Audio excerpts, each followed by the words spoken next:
Bonjour et bienvenue, je m'appelle Pascal Théry, je suis consultant formateur indépendant spécialisé dans l'accompagnement et la formation des managers opérationnels. Je vous propose de faire le point en quelques minutes sur la notion de reconnaissance, ainsi que sur les rôles et responsabilités du management opérationnel en la matière. La reconnaissance est un objet d'étude central pour les sciences humaines, notamment par le rôle qu'elle joue dans la construction de l'identité individuelle. Elle intéresse également beaucoup les chercheurs et auteurs en organisation. Maslow, par exemple, plaçait le besoin de reconnaissance au cœur de son modèle, argumentant sur le fait que le besoin d'être reconnu dans et pour son travail constitue un puissant facteur de motivation. Quelles sont donc les sources potentielles de reconnaissance dans un contexte professionnel ? Elles sont au nombre de 4. Le fait de se considérer comme utile de par le travail réalisé. Le sentiment d'être équitablement traité en regard de sa contribution, le feedback obtenu par son environnement professionnel et enfin être reconnu et traité avec dignité en tant que personne. Détaillons chacune de ces 4 sources de reconnaissance. La première source de reconnaissance renvoie au fait de se sentir utile et fier de par le travail fourni et son résultat. Cette utilité peut être liée au métier lui-même, les métiers de la santé par exemple, ou à la perception d'occuper un poste utile dans un process. Cette impression d'utilité dépend elle-même du fait que l'impact du travail soit clairement identifiable. On va parler de contribution visible, mais aussi de la relative singularité du travail par rapport à celui des autres. On parle alors de contribution spécifique. L'utilité ressentie et vécue dépend donc étroitement du sens que l'on est capable de donner à son travail. La reconnaissance dépend également des bénéfices que l'on retire de son activité et de ses résultats. Être traité équitablement en fonction de ce que l'on apporte vient compléter et concrétiser la perception d'utilité et de fierté précédente.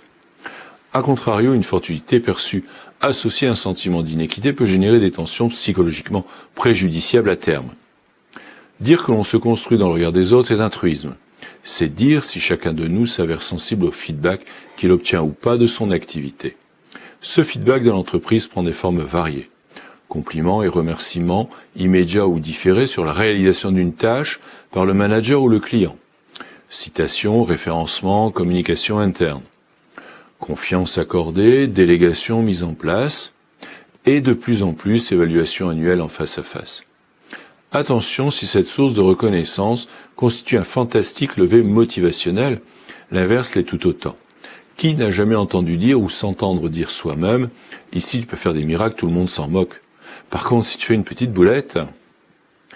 La dernière source de reconnaissance renvoie simplement, humainement, au souhait d'être traité et considéré comme un individu à part entière, global, complexe, non réductible à ses seuls savoir-faire, digne de respect avec qui on échange avec politesse et courtoisie.